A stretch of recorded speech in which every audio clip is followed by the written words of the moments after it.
Hello friends, welcome to சித்தூஸ் kitchen. இன்னைக்கு நம்ம கடலை மாவு பிரெட் டோஸ்ட் எப்படி செய்கிறதுன்னு பார்க்கலாம்.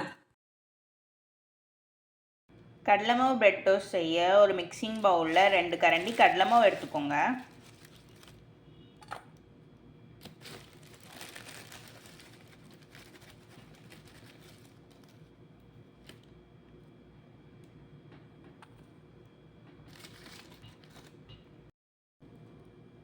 தேவையான அளவுக்கு ஜீரகம் பெப்பர் பவுடர் சேர்த்துக்கோங்க. தேவையான அளவுக்கு உப்பு சேர்த்துக்கோங்க. ஒரு வெட்டி வச்ச வெங்காயத்தை சேர்த்துக்கோங்க.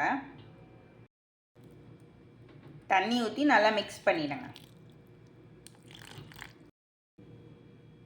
பேட்டர் கன்சிஸ்டன்சி இந்த மாதிரி செமி லிக்விடாக இருக்கணும்.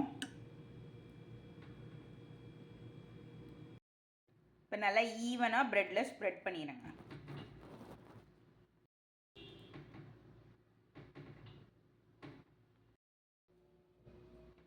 தவாவில் ஒரு ஸ்பூன் கீ ஆட் பண்ணிக்கோங்க. இப்போ நம்ம ரெடி பண்ணி வச்ச ப்ரெட்டை போட்டுடலாம்.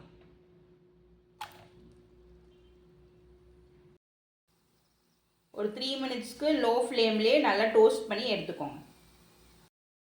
ப்ரெட்டை 2 சைடும் டோஸ்ட் பண்ணி எடுத்துக்கோங்க. சுவையான ப்ரெட் டோஸ்ட் ரெடி. இந்த கடலை மாவு ப்ரெட் டோஸ்ட்டு நீங்கள் சாஸ் இல்லைன்னா க்ரீன் சட்னி வச்சு சாப்பிட்லாம்.